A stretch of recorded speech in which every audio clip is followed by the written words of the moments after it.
Pilpres dan pemilu kali ini adalah rakyat berhadapan dengan penyelenggara. Iya. Ini kan jadi problem oleh Melawan panitia. melawan panitia, penyelenggara panitia pemilu. Oleh karena itu, apa dampak paling kita takuti kalau ini akan terjadi terus di hari H? Ya, saya satu hal yang paling saya takutkan. Betul-betul terjadi satu putaran. Oke. Dan dimenangkan oleh 02. Ini yang paling saya takuti. Oke. Karena apa? Karena fakta di lapangan itu tidak berbanding lurus dengan apa yang akan terjadi. Saya meyakini itu. Oke. Saya tahu persis, saya berkeliling di berbagai lapangan dari sejak berbulan-bulan kemarin. Oke. Saya tahu situasi di lapangan seperti apa. Nah, ini yang mungkin akan menjadi trigger dari gerakan-gerakan masyarakat untuk melakukan perlawanan terhadap kelompok-kelompok panitia yang berusaha mempengaruhi hasil pertandingan ini. Oke. Nah, coba bayangkan. Orang kan kadang-kadang nonton pertandingan itu masih asik-asik aja. Tapi ketika di hasil akhir skor itu ternyata diketahui diatur oleh wasit, apa yang terjadi? Penonton akan turun ke lapangan, mengeroyok wasit, mengeroyok pemain, membakar gawang, membakar tribun, dan seterusnya. Nah, ini yang paling kita takutkan.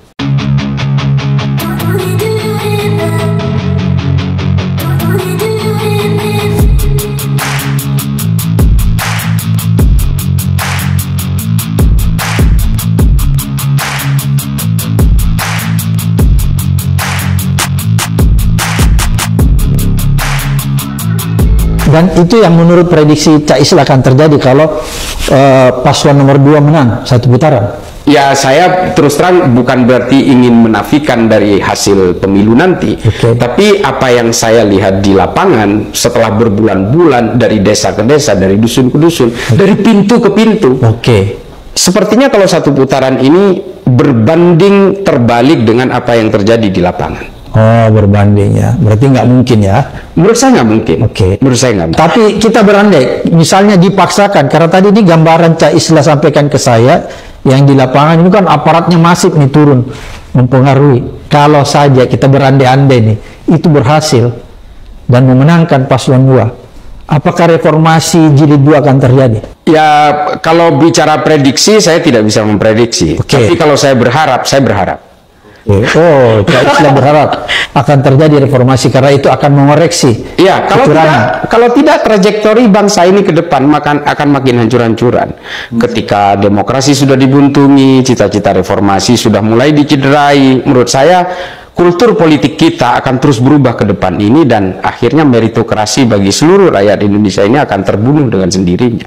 Itu dampak yang paling berbahaya. Iya. Makanya saya berharap, bukan prediksi ya.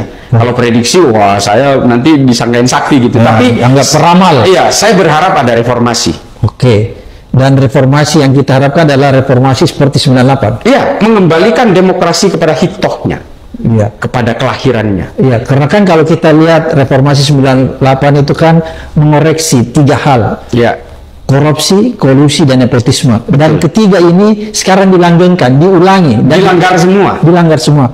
Berarti kalau menurut Cak Islah memang kemungkinan besar reformasi jilid 2 itu akan terjadi karena akan mengoreksi 3 hal ini lagi. Ya, betul. Dan kalau kita perhatikan di 02 ini banyak orang-orang yang tersandra oleh berbagai kasus-kasus korupsi. Ya, kita tidak bisa menutup mata itu. Saya tahu persis bagaimana ketika Pak Erlangga ketemu dengan Mas Ganjar sebelum diperiksa, ketika diperiksa dan sesudah diperiksa ternyata berubah. Langsung pindah. Ya, ada cerita-cerita juga dari Pak Mahfud bagaimana curhatnya Khofifah ketika itu dia betul-betul dikendalikan karena perkara dan sebagainya. Ini ya mungkin tidak ada banyak orang yang bercerita, tapi harus saya ceritakan. Nah, coba bayangkan kalau orang-orang yang tersandra ini menjadi bagian dari satu kekuasaan kelak. Maka isinya ini adalah tikus curut semua ini. Nah, ini yang paling saya takutkan. Orang-orang yang tersandra ini kan punya dendamnya sendiri, dia punya lawannya sendiri. Coba bayangkan bagaimana stabilitas sebuah pemerintahan yang isinya adalah orang-orang yang tersandra oleh perkara. Maka mereka pasti akan punya peperangan di dalam satu markasnya sendiri. Ya, ini saya bukan menakut-nakuti, tapi memang ini adalah gambaran bagaimana kalau kemudian orang-orang yang tersandra oleh perkara yang seharusnya menjadi tersangka lalu kemudian dipospon hanya untuk kepentingan-kepentingan ceruk elektoral. Ini kan nggak bagus. Oke, Cak Islah, morality, perilaku politik apa sih yang menurut Cak Islah lihat yang begitu dilakukan Pak Jokowi yang tidak bisa diterima akal sehat kita? Ya banyak sih sebenarnya. Ketika dia berusaha memaksakan 3 periode, itu menurut saya sudah keluar dari akal demokrasi saya ya. Itu sudah merupakan satu tindakan amoral menurut saya. Waktu itu saya menolak habis-habisan wacana 3 periode, padahal lagi cinta-cintanya kepada Jokowi ketika itu. Saya katakan iya kalau Pak Jokowi. Dan lagi dekatnya Cak Isla. Ya. Yang Cak Isla ini banyak orang bilang dekat banget dengan Pak Jokowi. Enggak lah, saya cuma pemuja. Saya penyembah. Ya. Dan waktu itu saya bilang, iya kalau Pak Jokowi yang orang baik. Kalau ternyata ada diktator yang juga menuntut hal yang sama, mati semua kita. Sehingga ketika itu tidak boleh. Nah, yang kedua adalah ketika Pak Jokowi menjadikan Gibran sebagai cawapres ketika dia berkuasa. Yang ketiga adalah moral yang paling tersentuh dari saya bahwa ini betul-betul cacat moral. Ternyata Gibran kemampuannya hanya sebatas itu dan tidak ada apa-apanya. Tidak ada apa-apanya. Mungkin itulah yang disebut oleh Tempo sebagai apa tuh, anak haram konstitusi ya? Ya, saya sepakat. Saya sepakat. Dan katanya pasangan ini adalah gabungan antara anak haram konstitusi dan apa tuh, produk gagal reformasi. Iya, produk gagal reformasi. Betul. Itu adalah persetubuhan yang tidak didahului dengan ijab kabul yang resmi.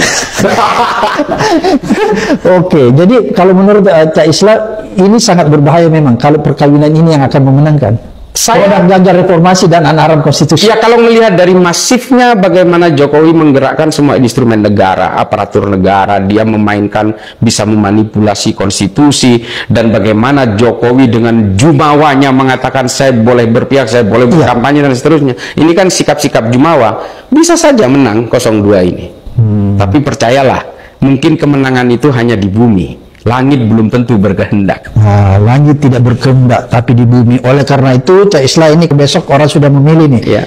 Apa yang Cak Isla ingin sampaikan nih untuk menuntun orang? Karena ini kan kalau kita lihat ini, Gibran ini, kalau orang mempersepsikan katanya ini anak muda deh. Padahal kan bukan, ini anak muda ini dipaksa tua. Ya, orang tidak pintar dipaksa pintar. Orang masih belum tua dipaksa tua. Cak Isla kalau ternyata 03 misalnya, naudzubillah, misalnya kalah gitu, nggak masuk putaran kedua, yang masuk putaran kedua itu adalah 01. Saya bilang saya akan dukung 01. Loh, kan di situ ada Anies, di situ ada Habib Rizik, justru musuhnya Cak Isla. Saya sudah tidak berbicara tentang musuh ataupun kawan di sini. Saya berbicara kita punya common enemy yang sama, orang yang selama ini ternyata membuat cacat demokrasi. Apakah Cak Isla sebagai temannya Pak Jokowi tidak ingin menghimbau, ini kan guru-guru besar menghimbau, menasihati Pak Jokowi, tolonglah anaknya ditarik kembali atau apa? Mau nggak Cak Isla sampaikan nasihat kepada Pak Jokowi lewat channel ini? Ya, saya tahu tiba-tiba sebentar malam Pak Jokowi tersadar nih dengan himbauannya. Enggak, saya nggak mau sih. Memang menurut saya Pak Jokowi seharusnya sudah diingatkan oleh alam berkali-kali, tapi isyarah itu sama Pak Jokowi betul-betul tidak dihiraukan. Tapi sekali lagi saya lansir, saya bukan temannya Pak Jokowi, saya hanya penyembahnya Pak Jokowi sejak dulu, sejak 2014.